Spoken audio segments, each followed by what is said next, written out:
Hey guys, welcome back to my channel. It's Biscuit. Hopefully everybody's out there having a good day. So I thought I would do another kind of like vlog.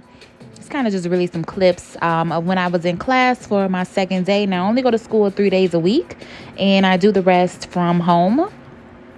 So I thought that I would share these clips of what I did in class. Now, if you aren't following me on Instagram, then of course you would have not seen these already.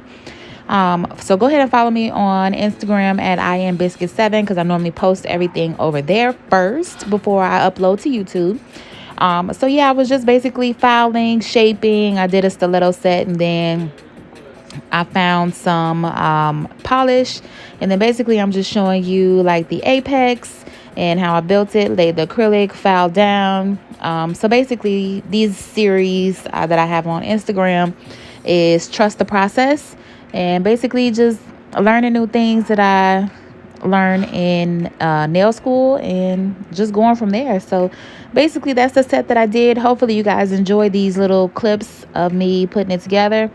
Don't forget to follow me on Instagram at IamBiscuit7. Hit that subscribe button and that notification bell so you never miss another video.